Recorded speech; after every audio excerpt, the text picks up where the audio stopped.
Hello! Alors, cette année, je vais vous partager beaucoup de contenu lié à l'argent, au matériel, vraiment, euh, à tout ce qui est bien concret dans notre vie, le rapport à l'argent, et je vais vous poser des questions par rapport à ça.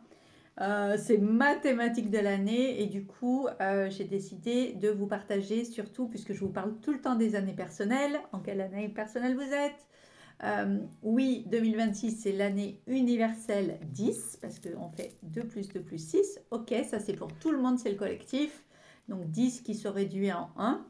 Euh, mais chacun, avec son année personnelle, on a une thématique de l'année. Alors, est-ce que tu connais ta thématique de l'année?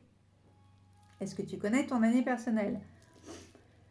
C'est vraiment important de le savoir parce que il y a des années de début de cycle, il y a des années de fin de cycle. Je vous en parle souvent ici, mais du coup, si on ne sait pas vraiment quelle année on peut vouloir initier des choses alors qu'on est sur une année ou un cycle de clôture.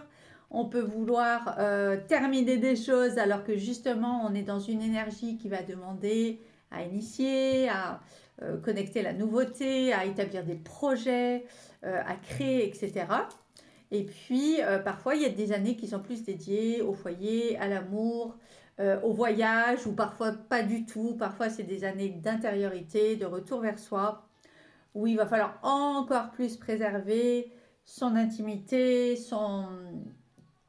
comment dire, passer des moments carrément très solitaires. C'est une année de retour à soi, d'approfondissement, de connaissance, peut-être d'apprentissage, de formation. Et puis il y a d'autres années où c'est des années d'expansion, justement, un petit peu aussi comme le 8 ou comme le 10.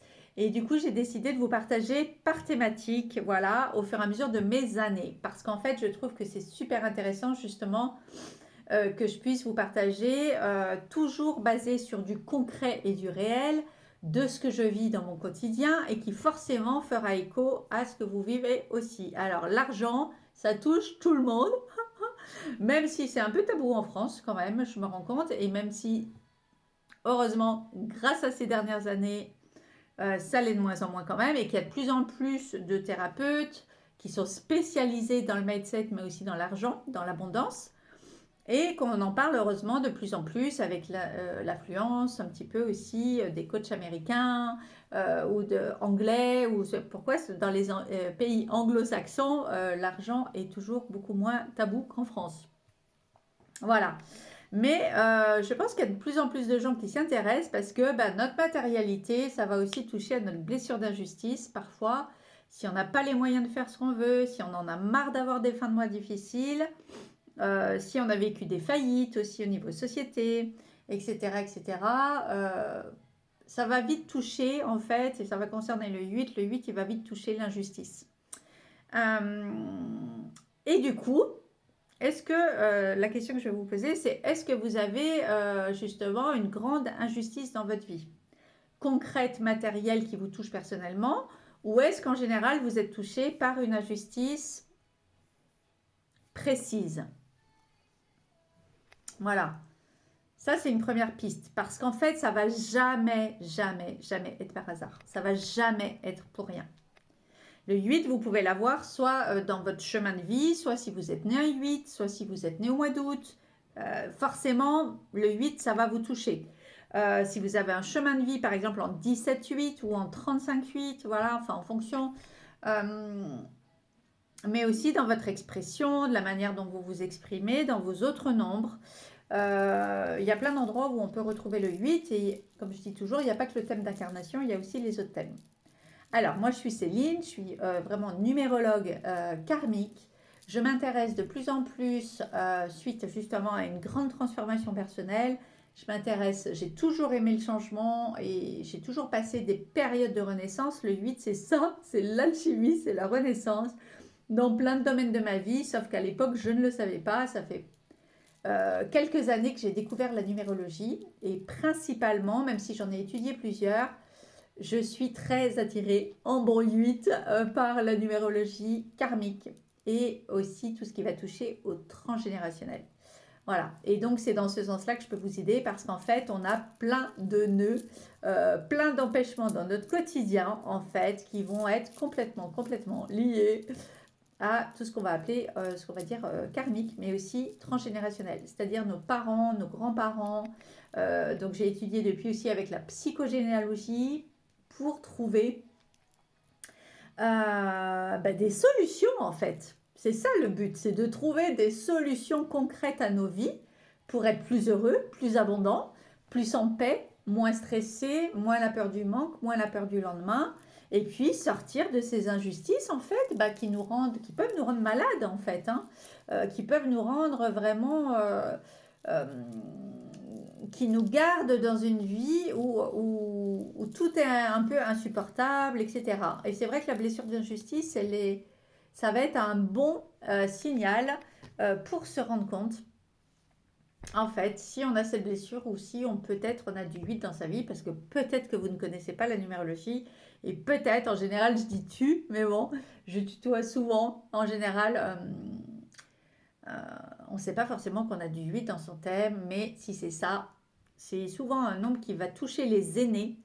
Euh, mais sinon, c'est qu'on est venu réparer quelque chose, pas le karma dans le sens de la punition, mais par contre, attention, il y aura quand même bien des défis.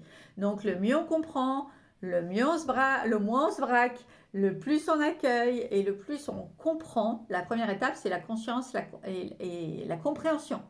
Parce que si on ne comprend pas nos épreuves, si on ne comprend pas les défis, si on ne comprend pas pourquoi on a fait faillite, pourquoi on a tout le temps des problèmes d'argent, pourquoi nos parents ont fait faillite, pourquoi nos parents avaient de l'argent à la base et pourquoi à la fin ils n'en avaient plus, pourquoi les problèmes d'argent sont récurrents, ou à chaque fois qu'il se passe quelque chose dans notre vie, on change de boulot, ou alors on se sépare, on divorce, pourquoi à chaque fois ça nous ramène, ça nous tire vers le bas, vers le bas, vers le bas. Parce qu'il y a énormément de schémas qui sont des schémas aussi d'auto-sabotage avec le 8. Et donc, si on n'en a pas conscience, on ne peut rien changer. Donc, je vais vous partager plein de choses liées à ça, à l'argent, avec des questions. Donc, la première question, c'est d'aller voir cette blessure d'injustice. Est-ce que ça vous parle? Est-ce que il y a quelque chose qui vous est arrivé et que vous avez trouvé dans votre vie qui est particulièrement injuste et qui va être lié à l'argent? Après, dans les subtilités, on pourra voir que l'argent, c'est aussi lié à tout ce qui est matériel et donc aussi à notre corps et aussi à notre habitat. Donc, par exemple, tout ce qui peut concerner une vente de maison qui s'est mal passée ou on a perdu de l'argent. Moi, j'ai plein de choses d'actualité comme ça cette année. Je vous en partagerai au fur et à mesure.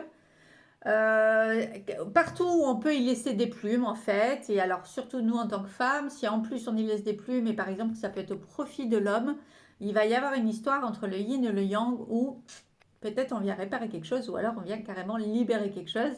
Et en fait, c'est bien d'en prendre conscience parce que nous, les femmes, on a aussi des missions d'abondance. Voilà. Et surtout si vous êtes chemin de vie 8 comme moi. Et je sais que je vais me spécialiser vraiment par rapport à tout ça au fur et à mesure des années, le transgénérationnel, l'abondance, au niveau de notre puissance, mais féminine, qui va beaucoup plus être une puissance, même si le 8 est très matériel, hein, c'est le nombre de la manifestation, c'est le nombre de l'alchimie, etc. Mais je pense que nous, en tant que femmes, notre 8, il y a une manière de le manier qui ne va pas être dans la force et dans l'argent pour l'argent, mais plutôt dans comment justement recevoir avec simplicité, facilité, mais tout de même avec abondance. Simplicité ne veut pas dire petitesse, pas du tout. Voilà, mais pour accéder à ça, il y a plein de choses à transmuter, hein. C'est un peu comme le signe du scorpion. Voilà, il y a besoin de passer par les différentes étapes. Donc ça, c'est ma première question. Et puis, je vais vous faire du coup plein de partages par rapport à ça. J'ai à cœur de vous partager ici plein de contenus gratuits pour justement vous amener. C'est toujours un peu cash, mais c'est moi, c'est volontaire, c'est comme ça, pour vous amener à des prises de conscience. On n'est pas né pour être pauvre, on n'est pas né pour être... Malheureusement, l'abondance est souvent associée à du mérite. On a l'impression qu'il faut être une bonne personne, ou qu'il faut mériter pour avoir de l'argent, ou que si on ne mérite pas, si on n'est pas une bonne personne, on ne va pas être éligible. Et en fait, tout ça, c'est du bullshit. Parce qu'en fait, en tant qu'être humain, bien sûr, le 8 va parler du déconditionnement parce que c'est un double 4. Le 4, ça va être aussi le conditionnement. Et en 8, eh ben, faut drôlement déconditionner. Hein. On a tellement de croyances, et aussi en tant que femmes, qui nous ont conditionnés dans un rôle petit, d'en penser, comme penser effectivement qu'il faut mériter pour avoir. Voilà, il y a plein de croyances autour de l'argent. Est-ce que vous en avez? Ça peut être d'autres pistes et je vais vous lancer des questions ici. Parce que l'idée, la première idée, s'il n'y a pas quelqu'un qui nous l'a fait pour nous ou qui nous montre ça en miroir, eh bien, on ne se pose jamais la question.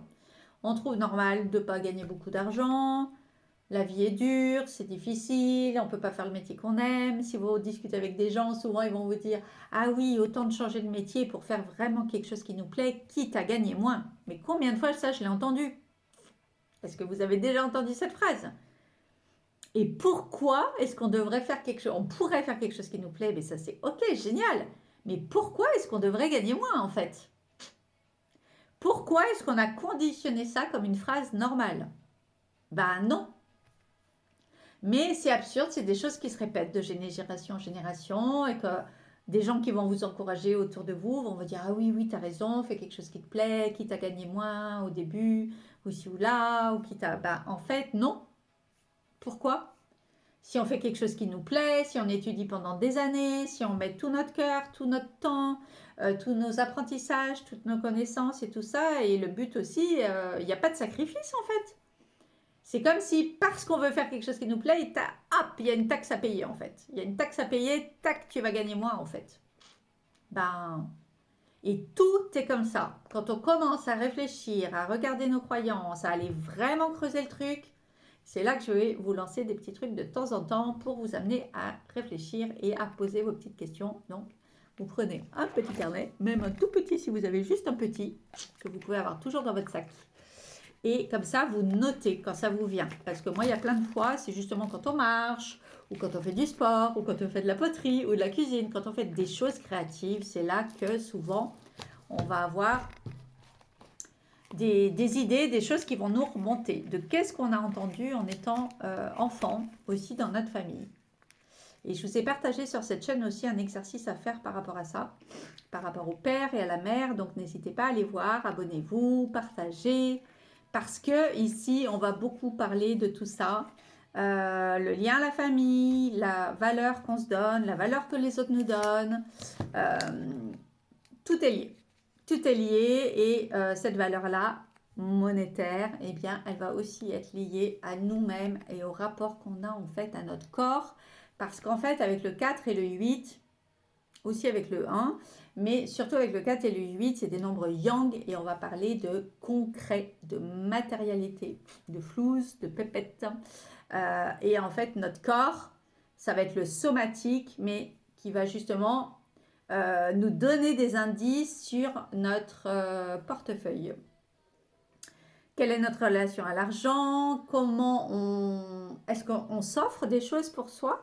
Est-ce qu'on se chouchoute pour soi? Est-ce qu'on investit de la valeur pour notre corps? Pour prendre soin de nous? Pour prendre soin de notre peau, de notre sommeil, de ce qu'on mange,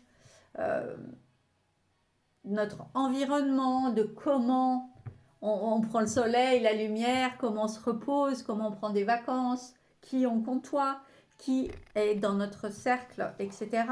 Tout ça, ça va parler de la valeur qu'on se donne déjà à soi-même.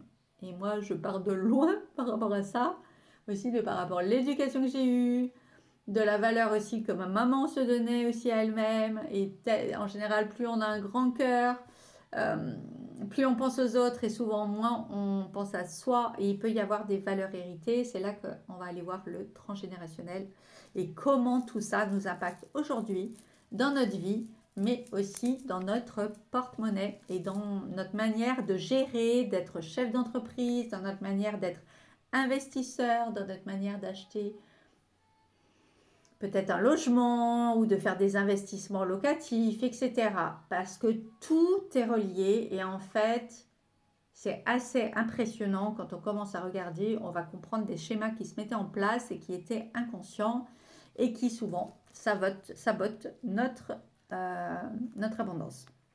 Voilà, donc on va parler beaucoup d'abondance matérielle, mais aussi, comme je vous disais, l'abondance de santé, l'abondance de joie, parce que tout est relié. Donc si vous avez envie de me partager dessous des phrases déjà par rapport aux premières questions, des choses qui vous viennent, euh, c'est avec grand plaisir.